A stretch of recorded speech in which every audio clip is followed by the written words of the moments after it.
పవన్ తెలంగాణ టూర్పై స్పందించారు బీజేపీ తెలంగాణ అధ్యక్షుడు రామచంద్రరావు. ఇంతకీ ఆయన ఏమంటున్నారు చూద్దాం. హైదరాబాద్ లో పవన్ సభకి ఎందుకు అనుమతించలేదు అని ప్రశ్నించారు రామచంద్రరావు.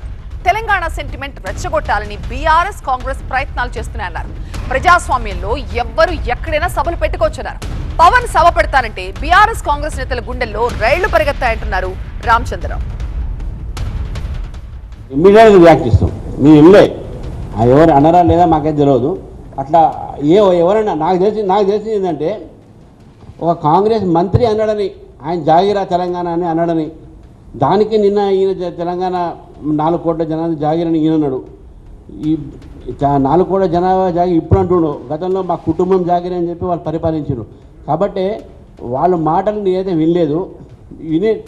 ఎవరు మాట్లాడినా ఎవరే కాదు, తెలంగాణకు ఎవరు అవమానపరిచినా, తెలంగాణ ప్రజల ఒక మనోభావాన్ని ఎవరు కూడా దెబ్బతీసినా దాన్ని బీజేపీ వ్యతిరేకిస్తుంది. పవన్ కళ్యాణ్ గారి యొక్క విషయంలో నేను ఏమంటున్నాను, ఆయన పర్మిషన్ అడిగారు, ఇస్తే అయిపోతుండే కదా, ఏం అభ్యంతరం ఉంటుండే, ఆయన ఎక్కడో మీటింగ్ పెట్టుకుంటుండే. To have meeting is every much right.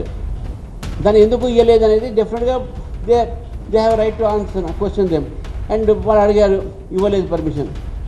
కానీ దాన్ని ఇష్యూ తీసుకొచ్చి అదేదో బీజేపీ మీద రుద్దడానికి నరేంద్ర మోదీ గారు చంద్రబాబు నాయుడు ఇంటికి, పవన్ కళ్యాణ్ గారి ఇంటికి పోతేనే మీ గుండెల్లో ఇన్ని రేలు పడుతున్నాయి, భయపడుతున్నారు, తెలంగాణ సెంటిమెంట్ రెచ్చగొట్టే ప్రయత్నం చేస్తున్నారు.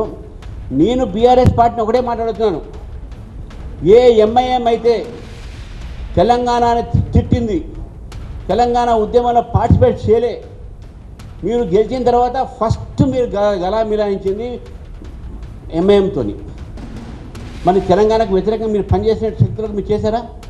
తెలంగాణకు వ్యతిరేకిస్తున్నటువంటి ఎమ్మెల్యేలని, వాళ్ళ నాయకుల్ని, వాళ్ళు మేము తిట్టిన వాళ్ళని, కొట్టిన వాళ్ళని, ఉరికించిన వాళ్ళని మీ పార్టీలో చేర్పించుకొని మంత్రి పదవులు వేయలేదా?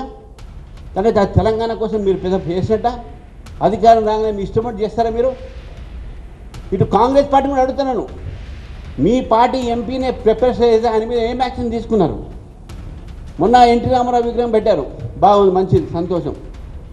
అదే రోజు మీ ఎమ్మెల్యే ఆంధ్ర వాళ్ళని అది ఇది జాగో బాగా అని మళ్ళీ అవే భాష మాట్లాడిండు. మీరు ఏం యాక్షన్ తీసుకున్నారు మళ్ళీ అటువంటిప్పుడు? నేనేమంటున్నాను, ఈరోజు ఈ 2 పార్టీలు కూడా ప్రజల ఆకాంక్షలని వారు చేయలేక, వారిని చూసుకోలేకపోతే, ప్రజల ఒక సమస్యని పట్టించుకోలేకపోతే, ప్రజలు వాళ్ళని తిరస్కరించే పరిస్థితి వస్తే మళ్ళీ తెలంగాణ సెంటిమెంట్ తీసుకువచ్చి ఎవరినో ఒకటి వాడుకుంటున్నారు. ఈ కొరటకుంట ప్రాజెక్టుకు తెలంగాణ ప్రభుత్వం అగ్రిమెంట్ చేసుకొని రాయచూరులో ఉన్నటువంటి కృష్ణా వాటర్ని ఈరోజు కర్ణాటకకు ధారావతం చేసింది. Karnataka has no additional share. వారికి ఉన్నటువంటి ఒక అష్యూర్డ్ వాటర్స్ ఏది ఉన్నాయో దాంట్లో ఒక వాటర్ కూడా తీసుకోవాలి. కానీ ఈ యొక్క వాటర్ కోరకుంట ప్రాజెక్టు కింద తెలంగాణకు రావాల్సినటువంటి ఒక కృష్ణా జలాల ఒక వాటా ఈరోజు కర్ణాటకకు వారి పవర్ ప్రాజెక్టు కోసం అయితే హైడల్ కానీ, వారి డ్రింకింగ్ వాటర్ కానీ డీకే శివకుమార్ గారు ముఖ్యమంత్రిగా అయినటువంటి నేపథ్యంలో